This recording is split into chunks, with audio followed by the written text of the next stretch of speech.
31. Border police officer Sergeant Elisheva Rose Ida Lubin, 20, who made Aliyah from the US and settled on Kibbutz Saad, was murdered, and another policeman was injured in a stabbing attack this morning near Herod's Gate in Jerusalem's Old City.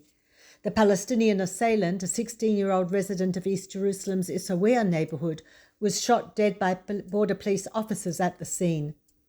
Lubin's death brought the number of police officers killed since October 7th to 59. Last month, 2 officers were wounded in a shooting attack outside the same Jerusalem police station.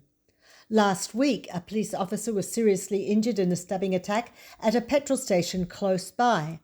The stabber, a 17-year-old Palestinian from East Jerusalem, was also shot dead by another officer who arrived in the area. Also last week, Elchanan Klein, 29, was killed in a shooting attack as he was returning from Army Reserve duty to his home in the settlement of Einav in the northern West Bank, sparking a manhunt for the assailants and revenge attacks by settlers. Medics found Klein dead in his car, which crashed in Nova Turn near Nablus. It is difficult to assess whether these attacks are directly related to the war with Hamas. Attacks of this sort have been going on almost continuously since 2015. But in the current situation, there's high alert, and the Palestinian territories are considered a potential arena of war. Raids to arrest Hamas supporters in Jenin and Nablus have been accelerated since October 7th, and over 1,000 Hamas operatives and members of Islamic Jihad have been taken into custody. A number have been killed in gun battles.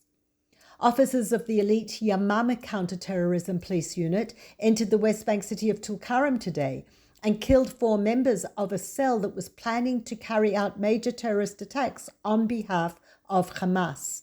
The Shin Bet confirmed that the cell had already carried out dozens of shooting attacks and had operated under the guidance and funding of Hamas.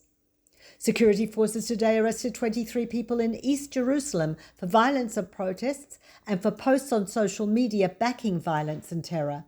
Those arrested included prominent Palestinian activist Ahed Tamimi after she posted on Instagram that Palestinians will slaughter settlers and drink your blood.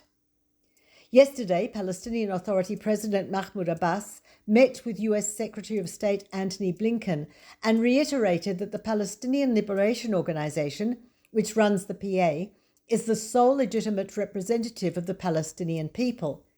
He said the PA is ready to shoulder full responsibility for the Gaza Strip in the framework of a comprehensive political solution that will include the West Bank, East Jerusalem and Gaza, after Israel's war against Hamas ends. He said, security and peace can only be achieved by ending Israel's military rule over the state of Palestine and by recognizing East Jerusalem as the Palestinian capital. This is Peter Jones-Pellach reporting for NCJWA Australia.